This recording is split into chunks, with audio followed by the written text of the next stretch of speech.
아마존의 CEO인 앤디 제시가 사내 인력을 감축하겠다라고 이야기를 했습니다. 그런데 그 배경 속에 전면적인 AI 전환이 숨어 있는 건데요. 즉 AI를 도입하면서 필요 없는 인력은 좀 전환을 하겠다라고 이야기를 한 겁니다. 인력 감축 발표가 좀 있었는데 이번 발표는 어떤 부분을 좀 의미하는 걸까요? 저도 이제 이걸 왜 갑자기 발표했을까? AI는 이미 도입이 돼 있고 여러 가지가 이유가 있을 것 같다라는 생각이 들었는데 아마 다음 행보를 염두에 두고 이야기를 꺼낸 게 아닌가라는 생각이 들어서 대규모 인력 구조 조정을 정당화하기 위한 그런 발언이 아니었나라는 생각이 듭니다. 아마 아마존은 이미 2022년부터 2024년까지 6만 명 정도를 감원을 했어요. 그리고 미국에서도 두 번째로 많은 인원들을 수용하고 있는 약간 이런 기업이다 보니까 이런 부분에 대해서 자신이 왜 지금 이런 인력들을 줄이는 데 대한 뭔가를 정당화하기 위한 이런 이유를 먼저 화두를 꺼낸 게 아닌가라는 생각이 들어서 특히 최근에 이제 알렉사라든가 HR이라든가 광고의 AWS의 부서를 구조조정을 단행하고 있는데 이런 데는 역풍이 상당히 심합니다. 그걸 막기 위한 게 아니었나라는 생각이 들고 아직도 많은 부분에서 자동화를 위해서 대체 인력이 많이 남아 있다라는 걸 이제 이야기하고 있는 게 아닌가라는 생각이 들고 앞으로 있을 2차 구조조정이라든가 직무 재편이라든가 고연봉에 대한 인력 축소에 대한 기술의 정당성을 지금 1차로 말한 게 아닌가라는 생각이 들고요. AI 입고로 불필요한 변화다. 이걸 받아들여라라고 이야기하고 있는 것 같고 이 부분을 첫 번째로 이야기하고 싶었던 것 같고요. 두 번째로는 AI 투자 확대에 대한 내부 저항이 상당히 심합니다. 이 부분에 대해서 이제 조직을 정렬하고 내부적으로 예상되는 반응을 좀 보기 위한 게 아니었나라 생각이 듭니다. 그래서 요 제시 잭슨의 어떤 얘기는 이런 것 같아요. AI는 기업 전체가 재구성할 수 있는 게임 체인저라는 것들을 일단 얘기를 함으로써 일단 받아들여라. 그리고 함께 살아가야 된다라는 걸 이야기하고 전통적인 리테일이나 물류 부분에 있어서 인력에 대한 변화 수용도를 어쨌든 마인드셋을 하기 위한 게 아니었나라는 생각이 들고 마지막으로는 주가 부양을 좀 하기 위한 게 아니었나라는 생각이 듭니다. 최근에 이제 아마존이 많이 올라가긴 했지만 예전 같은 그런 느낌이 지금 들진 않고 있습니다. 왜냐하면 아마존이 물류 기업이라는 느낌이 계속 있거든요.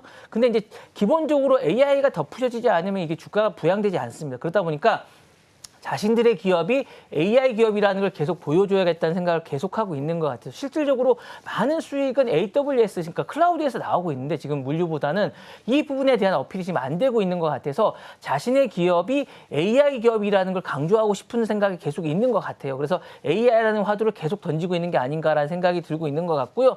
이 부분을 아마 계속 테마로 하고 있는 것 같은 생각이 들면서 자신들은 지금 자신들의 경쟁자는 사실은 어떤 월마트가 아니라 실질적으로 자신들의 경쟁자는 MS라든가 엔비디아라든가 메타라든가 애플이라는 걸 다시 한 번 더 AI라는 걸 화두를 던지면서 이걸 하는 게 아닌가라는 생각이 들면서 이런 이유 때문에 이런 것들을 이야기한 게 아닌가라는 생각이 듭니다. 네, 그렇게 본다면 사실 아마존은 AWS 클라우드 부분에서 수익이 많이 나고 있지만 이 부분이 좀 강조가 덜 되다 보니까 AI 기업이라는 걸 강조하기 위해서 이번 발표가 있었을 수 있겠다라는 부분으로 정리할 수 있겠습니다.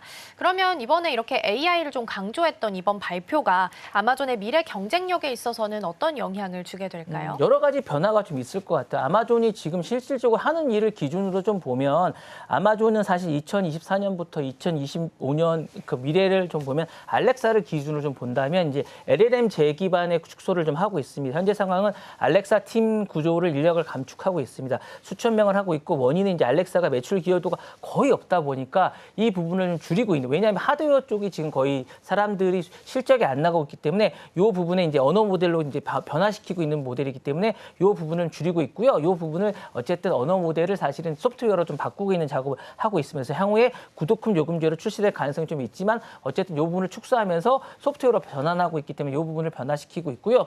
두 번째로는 저희가 이제 이 전 시간에 이제 말씀을 드렸지만 죽스 완전 GL 테스트 유도를 상용화가 좀 지연되고 있는데 이 부분에 대해서도 지금 이제 향후에 많은 인력들이 투입됐다가 좀 빼고 있는 추세입니다. 그래서 승객용 로보택시보다는 물류형 로보택시 차량을 이제 방향을 조정 가능성이 있기 때문에 요 인력들도 좀 줄이고 있는 상황입니다. 그래서 여기도 물류망에 이제 차량을 투입해서 하는 것이 현실화되기 있기 때문에 여기서도 이제 자동화를 시키면서 인력을 좀 줄이겠다는 생각을 좀 갖고 있는 것 같아서 요 부분도 좀 하고 있는 것 같고요. 마지막으로 이제 클라우드 부분인데 클라우드는 인공지능으로 플랫폼을 강화시키면서 이제 매출은 좀 둔화됐지만 여기는 인력들보다는 어쨌든 자동화 시스템을 통해서 좀 더 많은 숫자를 좀 높이겠다라는 생각을 하고 있는 것 같아요. 다만 여기는 인력보다는 장비를 좀 더 많이 추가하면서 자신들은 이제 AI 쪽에 서비스를 구동시키겠다는 생각을 유도하고 있다라는 생각을 하고 있는 것 같고요. 향후에 2, 3년 후에는 어떤 수준이냐 하면 이제 알렉사와 프라임과 쇼핑을 통합해서 강화하겠다는 생각을 좀 갖고 있는 것 같습니다. 그래서 이 부분에 대해서 자신들이 풀 서비스를 하면서 향후에는 쇼핑보다는 이런 것도 통합하는 AI 기업으로 거듭나겠다는 생각을 좀 하고 있는 게 아닌가라는 생각이 듭니다. 네, 이번 발표를 통해서 아마존도 AI 기업으로 좀 거듭나겠다라는 의지를 다시 한번 확인할 수 있지 않았나 싶습니다.